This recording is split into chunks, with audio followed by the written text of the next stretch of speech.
In the spring of 1867, a patrol of the 5th U.S. Cavalry, tasked with mapping supply routes in the newly formed state of Kansas, made a deeply unsettling discovery.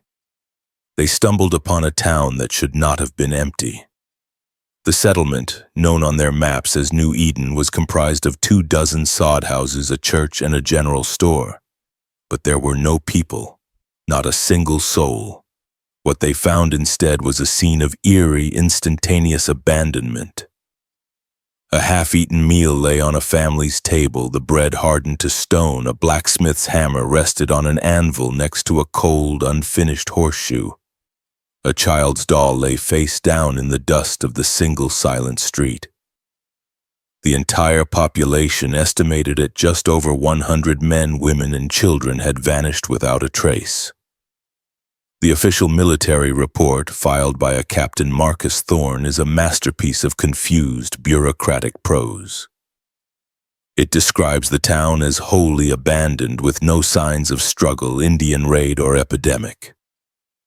It concludes by recommending the town be stricken from future maps due to total depopulation by unknown causes. New Eden was officially erased, but the story of what happened there, pieced together from a handful of terrified letters, a local physician's hidden journal, and the oral traditions of the few ranchers who lived on the periphery of its influence, is not a story of a simple pioneer tragedy. It is the story of a charismatic preacher, a traumatized community, and a journey into the heart of the American prairie that ended in absolute terrifying silence. Before we delve into the full, disturbing history of the New Eden congregation, I want to ask you something. If you believe that the vast, empty spaces on our maps hold some of the darkest, most forgotten stories, hit that subscribe button right now. This channel is dedicated to exploring those voids. And I want to know where you're listening from. Drop a comment with your state or country. Our story begins in 1866. The nation was a landscape of grief. The Civil War had left behind a generation of traumatized veterans, grieving widows, and orphaned children. The spiritual certainty that had once defined American life was shattered.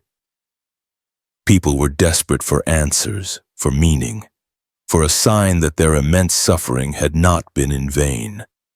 And nowhere was this desperation more acute than in the Kansas territory. This was a land forged in violence, the epicenter of the bleeding Kansas conflicts that had been a prelude to the wider war. It was a place of brutal hardship, unforgiving winters, scorching summers, droughts, and plagues of grasshoppers that could devour a year's work in a single afternoon. The town of New Eden was a microcosm of this struggle. Founded in 1862 by a group of homesteaders from Ohio and Illinois, it was a settlement built on a foundation of desperate hope. But by 1866, that hope had curdled. The war had claimed 8 of the town's young men. A cholera outbreak in the summer of '65 had taken another dozen souls, mostly children. The thin topsoil produced meager crops, and the promise of a railroad coming through had proven to be a lie. The community was spiritually and financially bankrupt. They were a flock without a shepherd, adrift in the immense, indifferent ocean of the prairie. Into this vacuum of faith and hope, a man named Silas Cain arrived. He did not ride into town on a horse. He did not arrive by wagon. According to the journal of the town's only physician, a man named Dr. Elias Thorne, no relation to the cavalry captain who would later find the empty town, Silas Cain simply emerged from the prairie. On a hot, windless day in August, a dust storm had descended on New Eden, a common occurrence. But as the dust settled, a figure was seen standing at the edge of town, where only an empty horizon had been moments before. Dr. Thorne's description of Cain, recorded that evening, is precise and unnerving. He is a man of remarkable height, gaunt to the point of being skeletal, his black preacher's coat hanging from his bony frame. His face is all sharp angles dominated by a pair of eyes so pale a blue they appear almost white. But it is his voice that is most extraordinary. It is not the bellowing shout of a revivalist. It is a low, resonant baritone, a sound that seems not to enter the ears but to vibrate in the very bones of one's chest. When he speaks, even the wind seems to stop and listen. Cain did not immediately declare his purpose. He took a room at the town's small boarding house, paid for it with a strange old silver coin, and simply began to walk among the people. He spoke to grieving widows about the sons they had lost at Gettysburg and Antietam. He sat with veterans who had come home missing limbs or pieces of their souls, men who startled at loud noises and stared into the distance with dead eyes. He listened. He did not offer the simple platitudes of the circuit preachers who passed through from time to time. He did not speak of a distant heavenly reward. He spoke of their pain as if he felt it himself. His first sermon was delivered not in the town's small plain church, but in the open air, at the center of the dusty street. Nearly the entire town gathered to hear him. He stood on the back of a farmer's wagon, his tall frame silhouetted against the blood-red sunset, and he began to speak. "You have been told a lie," he began, his voice a low hum that carried over the crowd. "You were told that the Great War was a baptism of blood, a crucible that would burn away the nation's sins and forge a new, purer union. You sent your sons to die for that lie. You endured hardship and hunger for that lie, and what was your reward? More suffering, more grief. The bloodletting did not cleanse the land, it only salted the earth with sorrow." The crowd was silent, captivated. He was speaking a truth they all felt but had never dared to voice. "The old world is dead," Cain continued, his voice rising slightly in intensity. "Its churches are empty houses, its promises are broken. God has turned his face from the cities of the East, from their greed and their noise and their empty pieties. His new covenant will not be found there. It will be found here in the silence, in the suffering, in the vast, terrible, beautiful emptiness of this prairie." This was the core of his new gospel.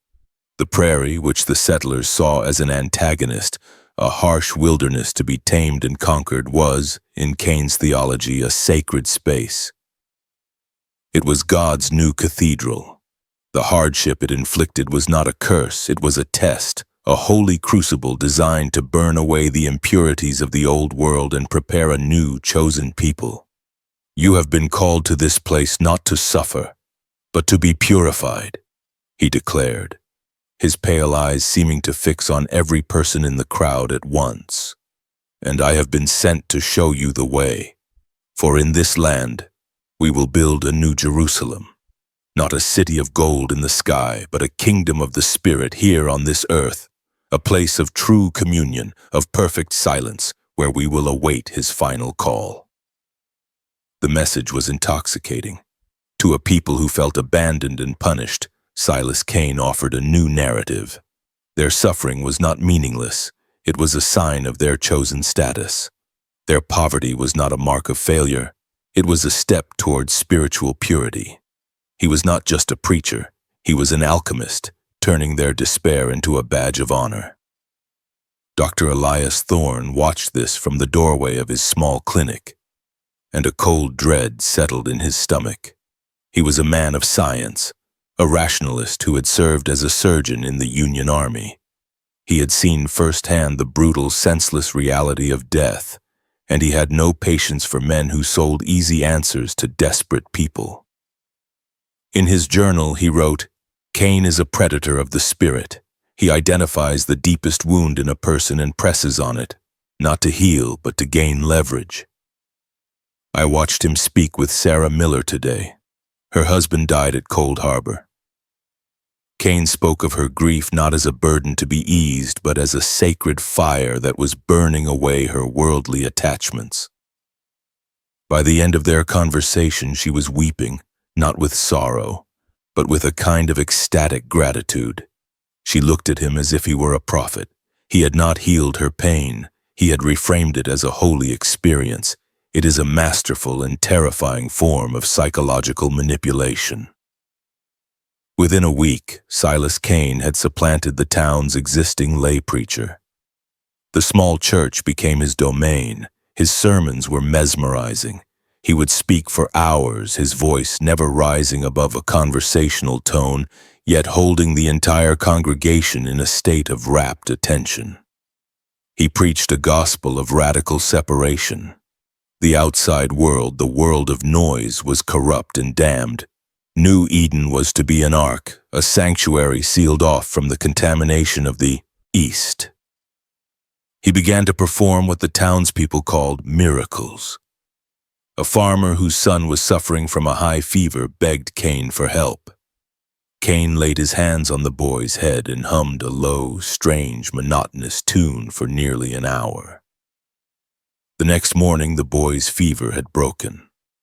Dr. Thorne, who had examined the boy earlier, noted in his journal that the fever was likely from a common ague that would have broken on its own, but the town saw it as a sign of divine power. Another time, during a long dry spell in September, when the corn was withering on the stalk, Cain led the town in a day-long vigil of silent prayer. The next afternoon, the sky broke open with a deluge of rain. The crops were saved.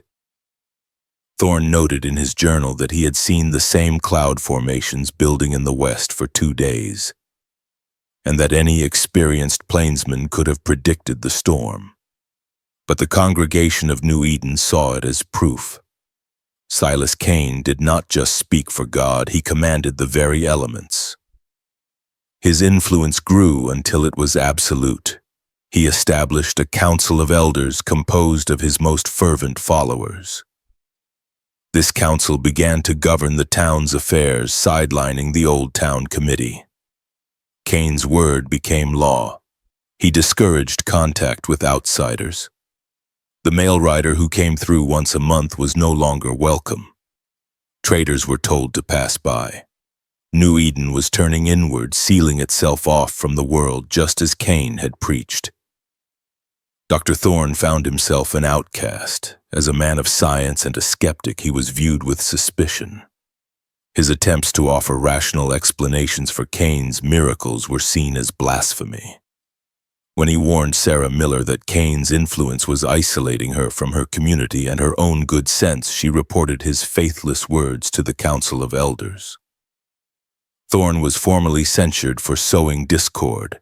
He wrote in his journal in late 1866, "The town is no longer New Eden.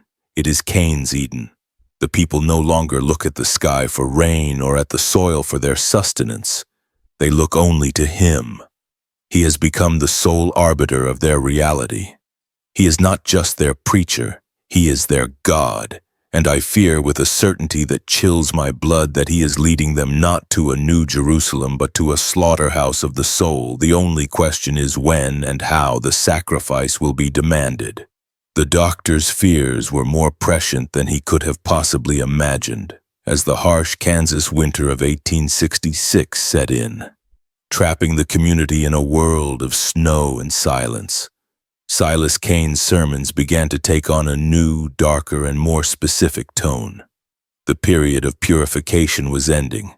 The time of the great test, he told them, was at hand. He began to speak of a final journey, a pilgrimage into the heart of the prairie, to a place he called the Silent Plain, where God would meet them and deliver them from the world of sorrow forever. The winter of 1866 was one of the harshest in Kansas. Memory, a season of profound isolation that Silas Cain exploited with masterful precision. As blizzards swept across the plains, burying the sod houses of New Eden under mountainous drifts of snow, the community was physically severed from the outside world.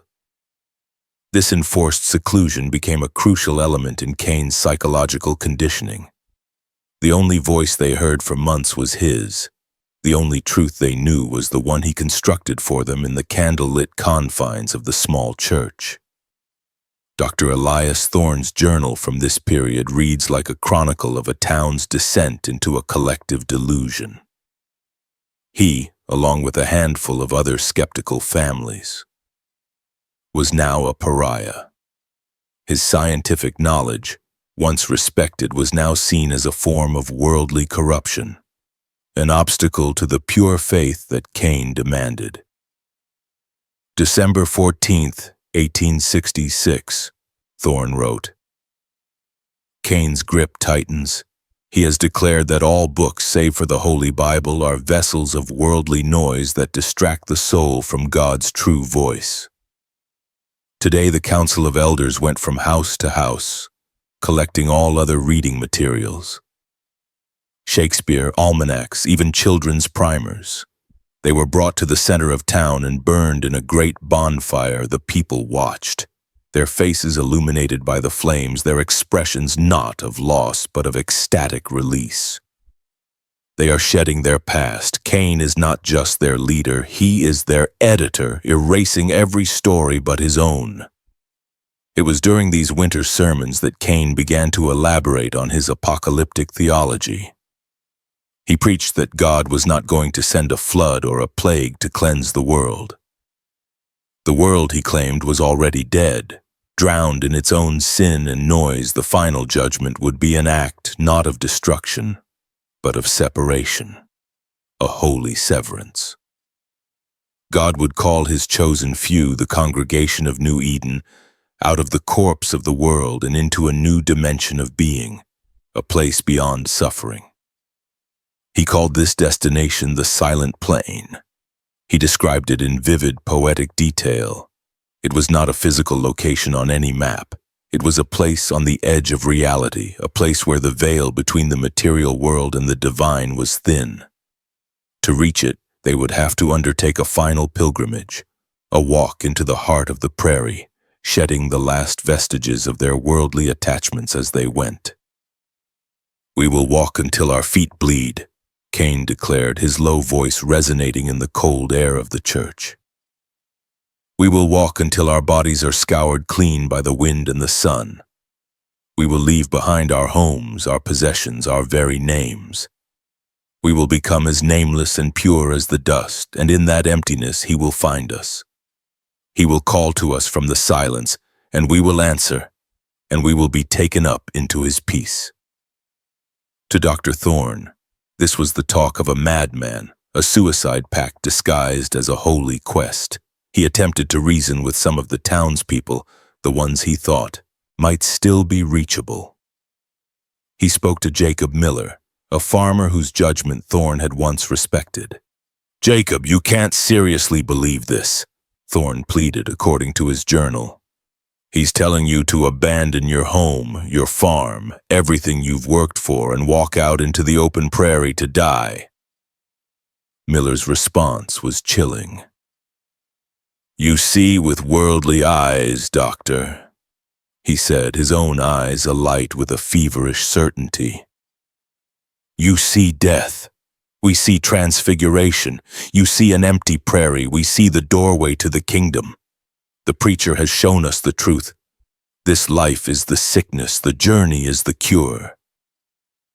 Thorne realized with horror that he was no longer debating with rational men. Cain had not just offered them a new faith, he had given them a new reality, complete with its own internal logic. To argue against it from the outside was like trying to explain the principles of medicine to a man convinced he could fly. As the winter progressed, Cain's control became absolute. He began to implement what he called the severing rituals, a series of exercises designed to break the final bonds of personal attachment. The most disturbing of these was the unburdening. Once a week, the entire congregation would gather in the church. Cain would call a person to the front, and they would be required to confess not their sins but their deepest worldly loves. A husband would be made to stand and declare that his love for his wife was a worldly vanity that stood between him and God. A mother would be forced to state that her affection for her own child was an idol of the flesh. Thorne's journal entry on the first unburdening is filled with a sense of violation. January 20th, 1867. I witnessed a scene of psychological torture today that surpassed anything I saw in the field hospitals during the war. Young Mary Ann, a girl of 16, was made to stand before the entire town and renounce her affection for her betrothed, a boy named Samuel. Cain's voice was gentle, coaxing, but his questions were like a surgeon's scalpel, dissecting her heart. "Does your love for this boy make you forget God?" he asked. "Does his touch bring you more comfort than prayer?" She wept, but she said the words he wanted. "My love for him is a sin of attachment," she whispered. Samuel, standing in the back, looked as if he had been physically struck. Cain is not just breaking their bonds to the world, he is forcing them to break each other's hearts, to become instruments of their own isolation. The only person who seemed immune to Cain's influence, aside from Thorne and a few other holdouts, was a woman named Hannah. She was a quiet, stern woman in her 50s, a widow who had lived in the territory for 20 years and had buried a husband and 2 sons in its unforgiving soil. She was respected for her resilience and her pragmatism. She attended Cain's sermons, but she would sit in the back, her face an unreadable mask. Thorne saw in her a potential ally, a rock of sanity in the rising tide of delusion. He approached her one day as she was feeding her chickens. "Hannah, you see what he is doing, don't you?" Hannah did not look at him. She continued scattering the grain. "I see a man who found a town full of thirsty people and offered them water," she said, her voice low. "It's not water, Hannah, it's poison," Thorne insisted. "He's going to kill them all." "Maybe," she said, finally looking up. Her eyes were clear and hard. "And maybe they want to die. Maybe after all the suffering, the idea of a final quiet walk into nothingness sounds like peace. You're a man of science, doctor. You believe in cause and effect. You don't understand that for some people, faith is the only thing left when everything else is gone. Even a faith as dark as this one. So you'll do nothing? You'll just let him lead them all to their deaths?" "I'll do what I can," she said, turning back to her chickens. "And I'll be watching him. The Prairie has a way of swallowing up false prophets, doctor. Sometimes you just have to wait for it to get hungry." Her words offered Thorne little comfort. As the winter snows began to melt in late March of 1867, the preparations for the final journey began in earnest. The date was set for the spring equinox. Cain declared it the day of severance. The people of New Eden began to dismantle their own lives with a calm, methodical fervor. They did not pack provisions for a journey. Cain had told them that to carry food or water would be a sign of insufficient faith. "The Lord will provide," he said. "The Prairie itself will sustain us." Instead, they prepared for their departure as if preparing for a funeral. They scrubbed their sod houses clean. They mended their best clothes. The town blacksmith, a man named Peter, spent his final days sharpening every tool in his smithy, not for use, but so they would be in a state of readiness for those who might come after. It was an act of collective insanity, performed with the serene logic of true believers. Dr. Thorne watched it all, his sense of dread mounting with each passing day. He was now completely isolated. The few other families who had resisted Cain's influence had quietly packed their wagons and fled in the middle of the night, leaving Thorne as the last sane man in a town gone mad. He considered leaving himself, but a sense of medical duty, a physician's ingrained refusal to abandon the sick, kept him there. He saw the entire town as his patient, afflicted with a terminal spiritual disease. In the final week before the scheduled departure, Cain announced the last and most terrible of the severing rituals, He called it the purification of memory. He declared that to enter the silent plain, they must be as pure as newborn babes, unburdened by the sorrows and attachments of their past. All physical remnants of their former lives, letters from family, photographs, a child's first drawing, a wedding ring, had to be destroyed. Thorne described the scene in his final journal entry, written the night before the town disappeared. March 20th, 1867. Tonight I witnessed the final act of this tragedy. In the center of town they built another fire. One by one, each person came forward and placed upon the flames the last tokens of their identity. I saw Sarah Miller, the war widow, burn her husband's letters, the ones she used to read to me with tears in her eyes. I saw young Samuel throw the hand-carved locket his betrothed Mary Ann had given him into the fire. He did not weep. His face was a blank mask of piety, and Mary Ann stood beside him, nodding in approval. Cain has not just convinced them to die, he has convinced them that their love for each other was a sickness they must be cured of. As the fire burned, Cain spoke to them. His voice was soft, almost a lullaby. "You are free," he said. "Free from the tyranny of memory, free from the burden of love. Tomorrow, we will walk into the dawn and we will leave all this behind. We will walk until we can no longer hear the sound of our own hearts. And there, in that perfect silence, we will be reborn." I cannot stay. To remain here is to be a witness to a mass suicide, and I can do nothing to stop it. My wagon is packed. I will leave before dawn. I will ride to Fort Hays and report this, though I fear it will be too late. I do not know what I will tell them. How do you describe a madness so complete? My final thought is of Hannah. I saw her at the fire tonight. She stood in the back, as always. When her turn came, she walked forward and threw a small, leather-bound book into the flames. I believe it was her late husband's Bible. As it burned, she looked across the fire and her eyes met mine. Her expression was not one of piety or fear. It was something else, a cold, hard resolution. She knows what is coming, and I believe she has a plan, but I cannot wait to see it. May God have mercy on these poor lost souls. For I believe their shepherd is leading them straight to the gates of hell.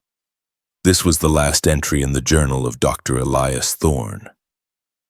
He fled New Eden that night, a refugee from a town that had embraced a gospel of self-destruction. He was the last outsider to see the people of New Eden alive. The next morning, as the sun rose on the spring equinox, the entire congregation, over 100 men, women, and children, walked out of their empty homes and followed Silas Cain into the vast, silent prairie. They left everything behind. Dr. Elias Thorne reached Fort Hays, an army outpost nearly 80 miles east of New Eden, on the evening of March 23, 1867. The journey had been a frantic, desperate ride, and he arrived exhausted, his horse lathered and near collapse. He was immediately granted an audience with the fort's commander, a decorated but weary Civil War veteran named Major John C. Riley.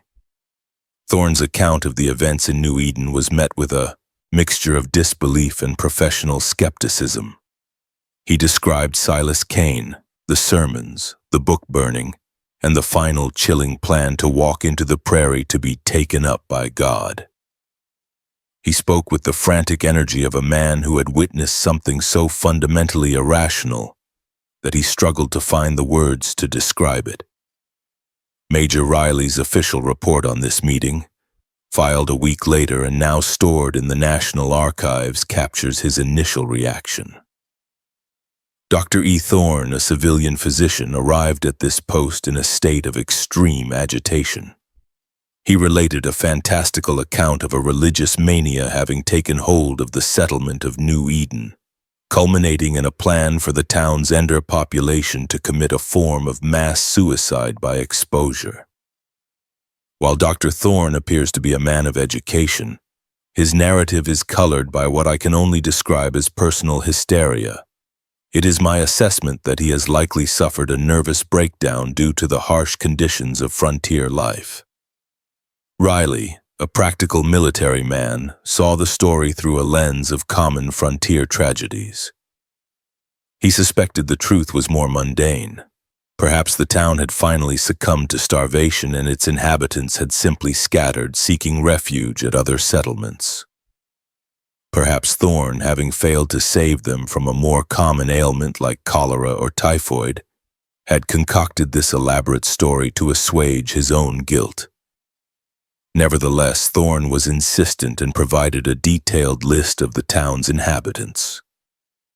The disappearance of over 100 U.S. citizens was a matter that could not be entirely ignored. Major Riley dispatched a patrol to investigate, but with a telling lack of urgency. The patrol, a small detachment of 6 men from the 5th U.S. Cavalry, led by a young, ambitious captain named Marcus Thorne, was ordered to incorporate the investigation into a pre-existing mission to survey the area. They did not depart Fort Hays for another 2 weeks. It was this 2-week delay that proved critical. By the time Captain Thorne's patrol rode into the valley where New Eden was situated, it was mid-April. The prairie spring was in full deceptive bloom. Wildflowers carpeted the ground and the sky was a vast, indifferent blue. The scene that met them was one of profound and unnerving peace. Captain Thorne's official report, the document that formally erased New Eden from the map, is written in the clipped observational style of a military officer. Yet a sense of deep disquiet bleeds through the official language. Arrived at the location designated as New Eden on April 11, 1867, he wrote. The settlement is comprised of approximately 25 structures, primarily sod houses with a larger wood-frame church and a general store. Upon entering the town, it was found to be wholly abandoned. There are no signs of a struggle. No bodies were found. There is no evidence of Indian raid. The structures are intact and no property appears to have been looted. There are no signs of epidemics such as shallow graves or the marking of doors, which is common practice. What the captain's report fails to capture, but which is detailed in a personal letter he later wrote to his brother, is the sheer, chilling strangeness of the scene. The town was not just empty, it was frozen in time. It was as if every inhabitant had simply ceased to exist in the middle of a mundane moment. The silence was the first thing that struck us, the captain wrote in his private letter. It was absolute, not even a dog barking. We entered one of the sod houses. At the table, plates were set for a family of 4.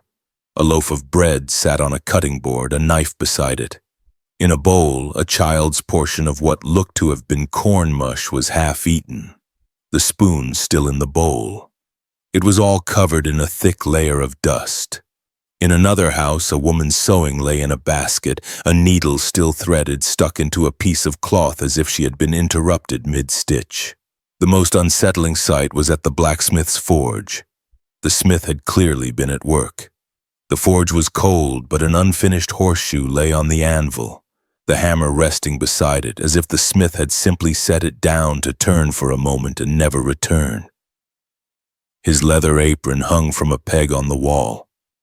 It felt as if we had stumbled into a place under a spell, a town of ghosts where the people had vanished but their final moments remained.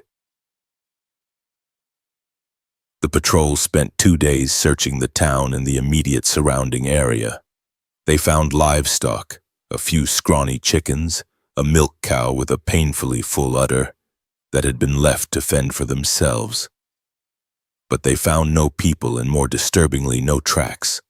The hard, wind-swept ground of the prairie holds few signs, and the weeks of spring wind and rain since the town's abandonment had erased any trace of which direction the congregation had gone. They had walked into the prairie and the prairie had swallowed them. The patrol's final search was of the church. The small, austere building was as neat and tidy as the homes. The pews were clean, the simple wooden pulpit was empty. At the front of the church, on a small table that served as an altar, sat a single object, a large, leather-bound Holy Bible left open. The page it was open to was the book of Revelation, chapter 21. Captain Thorne, though not a particularly religious man, knew the verses.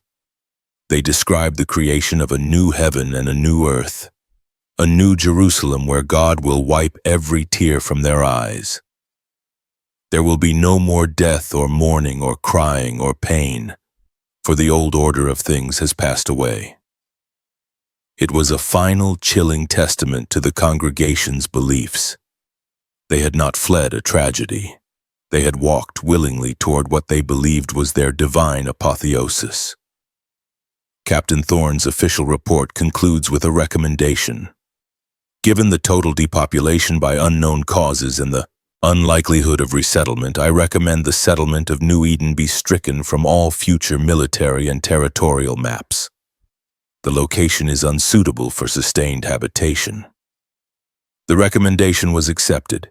New Eden was officially erased. But the story did not end there.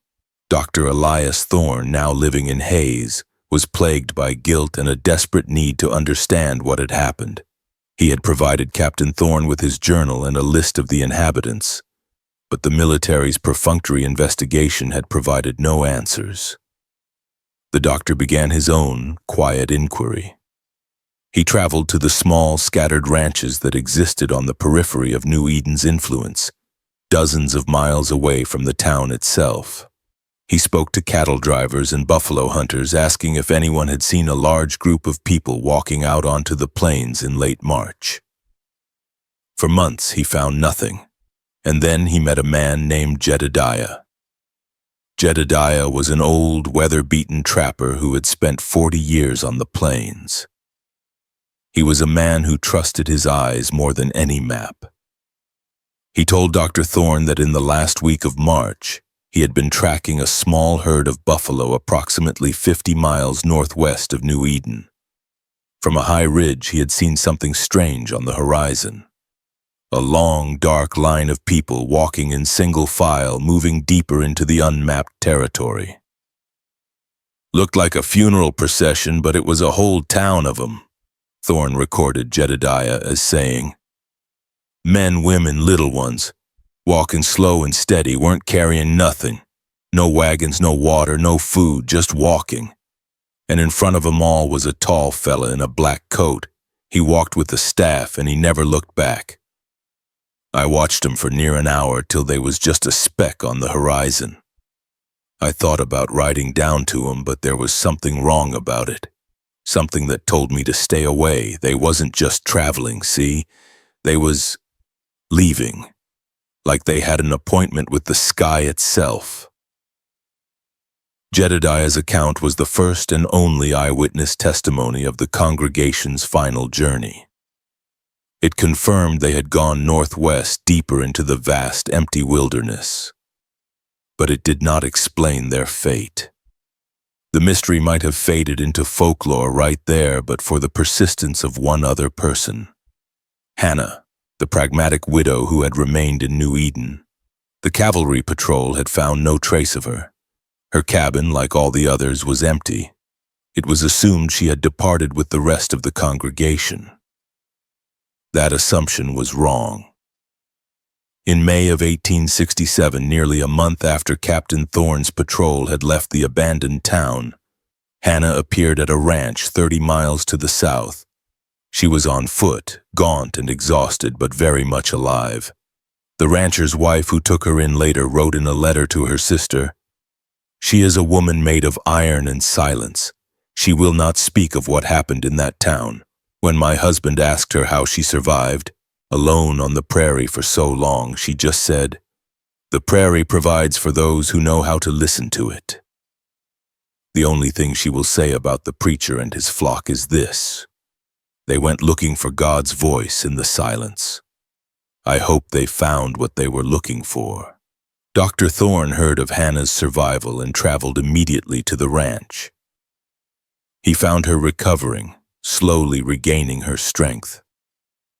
He spent 2 days with her, pleading with her to tell him what had happened, what her plan had been. The details of their conversation are recorded in the final, extraordinary pages of his journal. Hannah revealed that she had not gone on the pilgrimage. On the night of the final severing ritual, the burning of the mementos, she had only pretended to throw her husband's Bible into the fire. She had then feigned illness and retired to her cabin.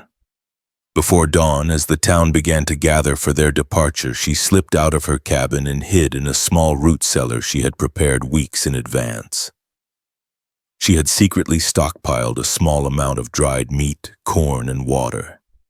She listened as the entire town, her neighbors and friends for years, gathered in the street. She heard Silas Cain's low voice delivering a final blessing, and then she heard the sound of their footsteps, a soft shuffling sound fading into the immense silence of the prairie. She had stayed hidden for 2 days, not daring to emerge. When she finally did, the town was exactly as the cavalry would later find it: silent, empty, and frozen in time. She had then done something extraordinary. She had not fled south to safety. She had packed a bag with the remaining food and water from her cellar, taken a rifle and a compass, and she had followed them. Hannah's account, as transcribed by a stunned Dr. Elias Thorne, forms the horrifying heart of the New Eden mystery. It is a narrative of survival, a testament to one woman's iron will and a first-hand observation of a faith-driven descent into madness. She was not following the congregation to rejoin them. She was following them as a witness and perhaps as an instrument of a different kind of justice. Fools must be allowed to meet their folly, she told Dr. Thorne, her voice devoid of emotion. But a shepherd who leads his flock over a cliff deserves a special judgment. I went to see if the Prairie would provide it. Her skills as a frontierswoman were formidable. She had lived in Kansas for 2 decades and understood the subtle language of the land. The congregation, in their pious ignorance, left a clear trail for someone who knew what to look for: trampled prairie grass, the occasional footprint in a patch of damp earth, the discarded shoe of a child whose feet had become too swollen to continue. They were walking northwest, just as the trapper Jedediah had reported, heading deeper into the vast unmapped wilderness known as the High Plains. Hannah traveled cautiously, keeping several miles behind them, using a small spyglass to observe their progress from ridges and high points. Her description of their journey is chilling in its details. The first day, she told Thorne, they walked with a kind of ecstatic fervor. They sang hymns as they marched, their voices thin and reedy in the immense emptiness. They were shedding their old world and walking toward their glorious transfiguration. By the end of the second day, the reality of their undertaking had begun to set in. They had no food and no water. The hymns had stopped. Hannah watched through her spyglass as they made a cold camp at dusk. She saw parents comforting crying children, their own faces etched with the first signs of doubt and fear. Silas Cain moved among them, his tall, gaunt frame a black silhouette against the sunset. He did not offer comfort. He offered scripture. He spoke of the 40 days in the desert, of the holy trial of thirst and hunger. Their suffering, he told them, was a prayer. On the third day, the first of the elderly collapsed. Hannah watched from a mile away as the procession stopped. 2 men helped an old woman to her feet, but she fell again. After a brief consultation, Cain laid a hand on the old woman's head, a gesture that looked like a blessing. Then the congregation simply walked on, leaving her sitting on the prairie, watching them go until she was just a small, dark shape.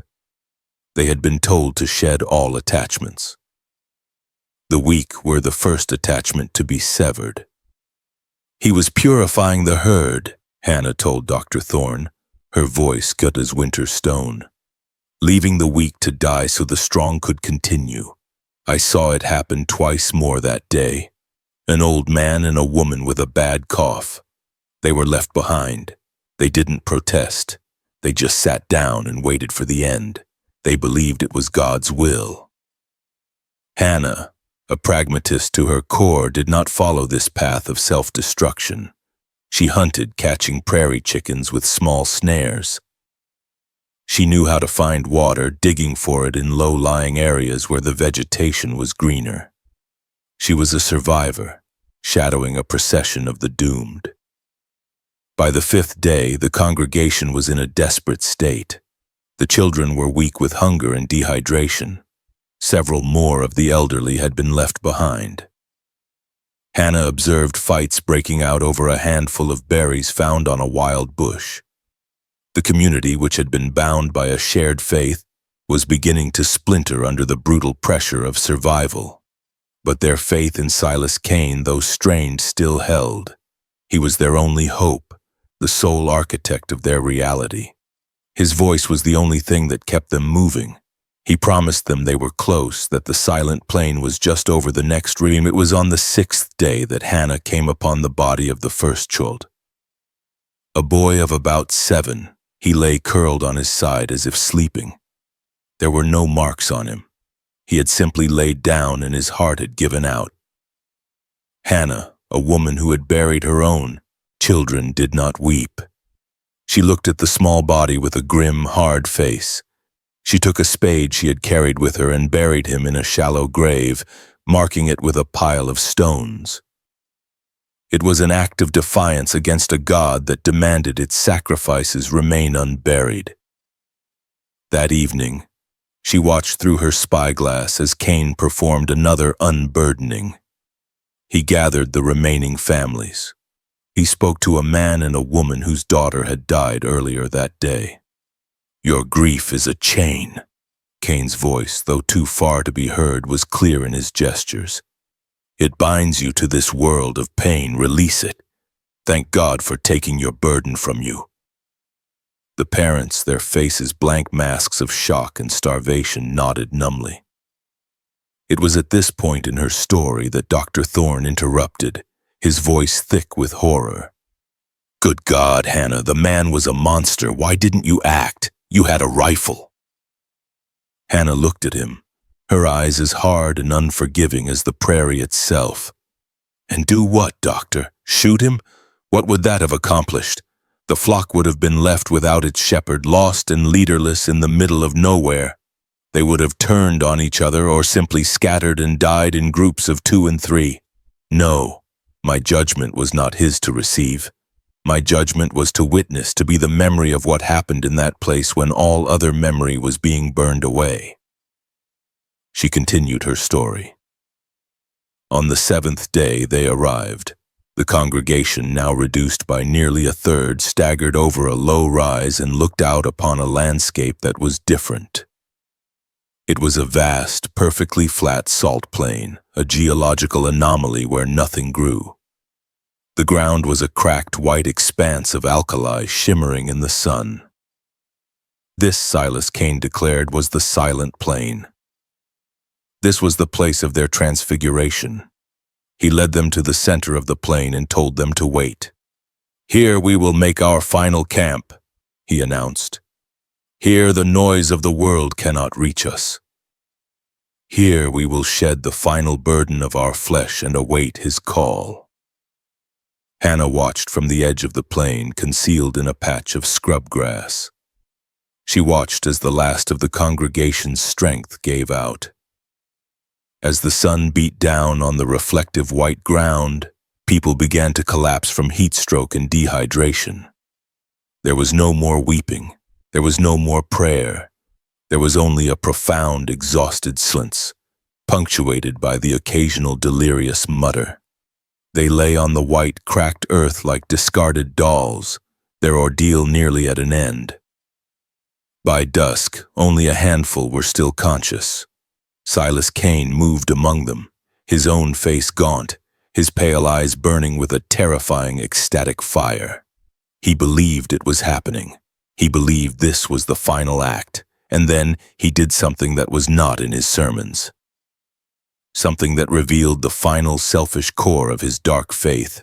As the last of his followers slipped into unconsciousness, Cain, who had clearly conserved his own strength, turned and walked away. He did not walk back the way they had come. He walked south toward a different part of the territory alone. He was never going to die with them, Hannah told Dr. Thorne, a flicker of cold fury in her voice. It was never about a shared salvation. It was about a sacrifice. He believed that if he led 100 souls to their death as a holy offering, that act would purchase his own immortality, his own divine favor. He was their priest and they were the sacrificial lambs. He was a shepherd who fattened his flock on faith, only to lead them to a slaughterhouse of his own design. Hannah waited until Cain was a small speck on the southern horizon. She then walked out onto the silent plain. The scene was one of apocalyptic stillness. The bodies of her friends and neighbors lay scattered across the white earth, under the vast, indifferent sky. Most were dead. A few were in the final throes of dying.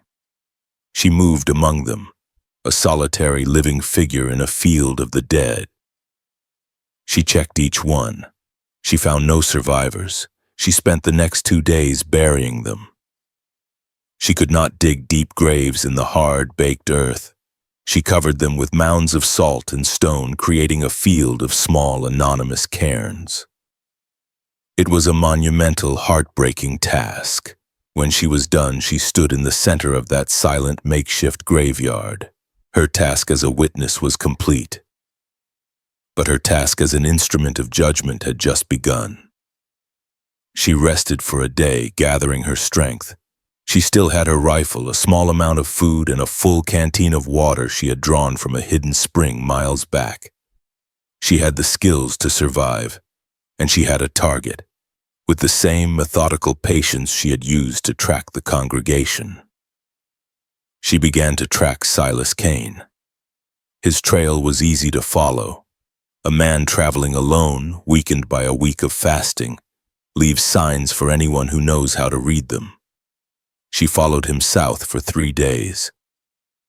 He was moving slowly, heading toward the Santa Fe Trail, a major artery of travel where he could likely disappear into a wagon train headed for New Mexico or the California territories. He likely believed he had succeeded, that he had shed his past and was now a holy man, a new being. Hannah found him on the evening of the 3rd day. He had made a small camp in a rocky outcrop near a shallow creek. He had managed to kill a rabbit and was roasting it over a small fire. He was so consumed with his own hunger and his own sense of divine accomplishment that he never heard her approach. Dr. Thorne's journal records Hannah's description of the final confrontation in stark, chilling detail. She did not shoot him from a distance. She walked into the light of his campfire, her rifle held loosely at her side. When he saw her, his face, gaunt and sun-blistered, registered a moment of pure theological shock. He did not see a vengeful woman. He saw a ghost. He saw one of his own sacrifices risen from the salt plain to confront him. "You," he whispered, scrambling to his feet. "It is not possible. You were taken up." "No," Hannah said, her voice the first words she had spoken to another human being in over a week. It was raspy and hard. "You were the only one who believed that lie, preacher. The rest of them are buried under the salt." "It was a holy sacrifice," Cain said, his eyes wild with a fanatic's desperate need to believe. "Their suffering has purified them, and it has purified me." "Their suffering has fed the coyotes," Hannah replied flatly. "And you are not purified. You are just a murderer who was too much of a coward to die with the people you killed. I am the shepherd. It was my duty to lead them to the gate, not to pass through it with them." "You're a wolf in a stolen coat," Hannah said. She raised the rifle, not to her shoulder, but pointing it at his leg. "The Prairie has a way of swallowing up false prophets, preacher, and it sent me to collect the debt." She shot him in the kneecap. The sound of the rifle shot was shockingly loud in the immense slits. Cain screamed, a high, thin sound of agony, and collapsed. It was not the sound of a holy man, but of an animal in pain. She did not kill him. Her judgment was more subtle, more terrible, and more fitting. She took his food, she took his water, she took his knife and his fire-starting tools. She left him his life. "Now," she said, looking down at the whimpering, bleeding man on the ground, "you can pray. You can call on your God from the silence. Let's see if he answers. Let's see if the prairie sustains you now." She turned and walked away, leaving him crippled, alone, and without resources in the middle of the vast, unforgiving wilderness. She did not look back. Dr. Elias Thorne's journal, for a full 2 pages after he transcribed Hannah's story, contains nothing but blank space. It is the silence of a man who has looked into an abyss so profound that words themselves fail. When he finally resumes writing, his hand is unsteady, the script barely legible. He is no longer a man of science trying to solve a puzzle. He is the sole custodian of a truth too monstrous for the world to comprehend. "What does one do with such a story?" he wrote. "I came to Fort Hays to report a potential tragedy. I am now in possession of a testimony that confirms a massacre, orchestrated not by raiders or by disease, but by a shepherd who led his own flock to a salt-caked altar and left them there to die. And what of Hannah's act? She did not murder the man. She administered a sentence, a judgment.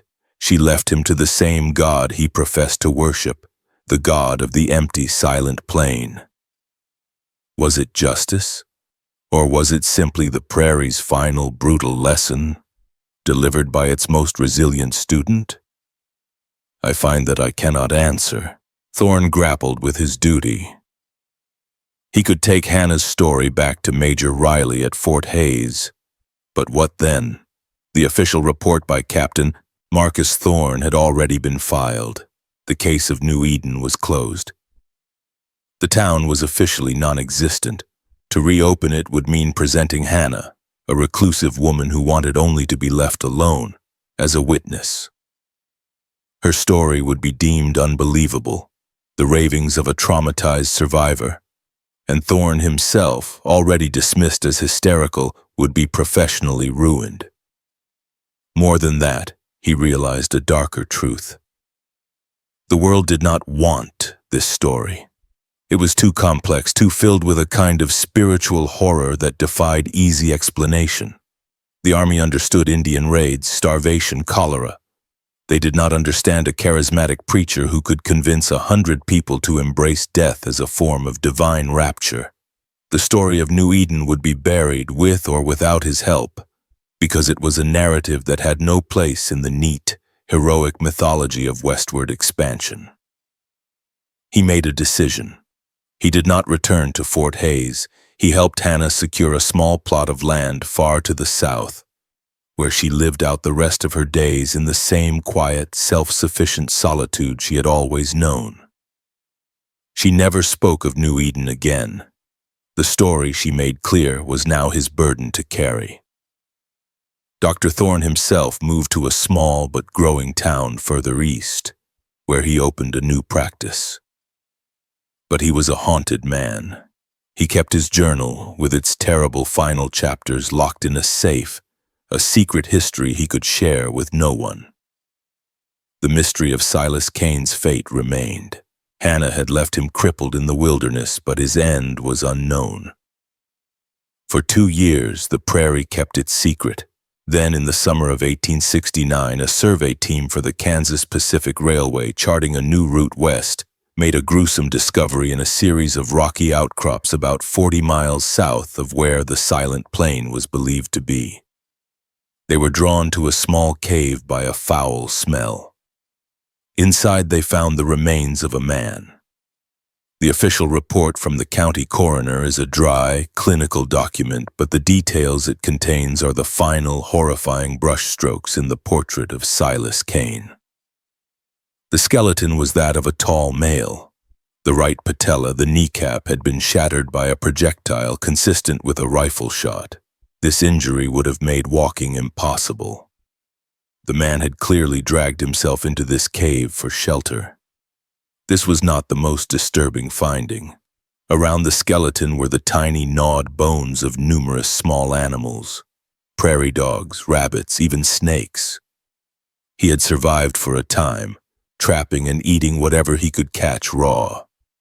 On the walls of the cave were scratches, hundreds of them, made with a sharp stone. They were not words, they were tally marks, a desperate, maddening calendar of his final days. But the final discovery was one the coroner chose to omit from his official report, mentioning it only in a private, horrified letter to his brother. There were marks on the man's own bones, on the skeletal remains of his left arm and lower legs. They were teeth marks, human teeth marks that matched the jaw of the skeleton itself. The conclusion was inescapable and monstrous. In the final throes of starvation and madness, driven by a silence that was not filled with God's voice but with his own screaming hunger, the prophet Silas Cain had resorted to the ultimate taboo. He had consumed his own flesh to survive for a few more agonizing days. The man who had preached the holy act of shedding the flesh had, in the end, devoured his own. It was a judgment of perfect, terrible irony. The remains were buried in an unmarked pauper's grave. The discovery was noted as a curiosity, another anonymous pioneer who had met a grim end, and then forgotten. But Dr. Thorne, when he read the small newspaper account of the discovery, knew. He traveled to the county seat and quietly spoke with the coroner, who, seeing the haunted look in the old doctor's eyes, confirmed the terrible, unwritten details. Thorne now had the final piece of his puzzle. He returned home and wrote a last addendum to his journal, detailing the fate of Silas Cain. He then wrapped the journal in oilcloth, placed it in a metal box, and gave it to his lawyer with instructions that it be sealed and not opened until at least 50 years after his death. "The world is not ready for this story," he wrote in an accompanying letter. "Perhaps in time it will be." Dr. Elias Thorne died in 1891. His journal was eventually donated to the Kansas State Historical Society, where it sat, sealed as instructed, until it was finally opened by a curious archivist in 1948. The story of the New Eden congregation is a historical void. The town was erased from the maps. The people who died on the silent plain have no graves. Their story exists only in these fragmented, buried sources. The detached military report of Captain Thorne, the haunted journal of Dr. Elias Thorne, and the oral testimony of a woman named Hannah, a woman who chose to be a memory when all other memory was being destroyed. It is a story that asks a series of deeply unsettling questions. What is the line between profound faith and profound madness? How can a single charismatic voice lead 100 people to willingly embrace their own destruction? And what is the nature of justice in a land where God is silent and the law is a distant rumor? Hannah's act was one of brutal personal vengeance, but in the context of the immense, indifferent cruelty of the Prairie and the spiritual violence committed by Silas Cain, it feels less like a murder and more like a balancing of the scales. She did not kill him. She simply returned him to the God he claimed to serve and let that God pass its own silent judgment. The ultimate horror of New Eden is not the mass death. It is the idea that spawned it. The terrifyingly potent idea that in a world of profound suffering and chaos, a promise of absolute certainty, no matter how insane, can be the most seductive force on earth. Silas Cain offered a story that made the people's pain meaningful, and for that story they were willing to give him everything, including their lives and the lives of their children. The Prairie has long since reclaimed the land where New Eden once stood. Wild grass grows over the foundations of the sod houses. The silent plain is just another anonymous stretch of alkali flat on a vast and empty map. The cairns that Hannah built have long since been scattered by the wind. There is nothing left to see. There is only the story, a story of a town that followed its prophet into the silence and was never heard from again. If this story made you think about the hidden histories buried in the empty spaces of the world, let me know in the comments below. Share this video with someone who appreciates deep dives into America's darkest and most forgotten chapters. And subscribe for more stories that challenge what you think you know about the past. The voices are out there waiting in the silence. Sometimes all we have to do is learn how to listen.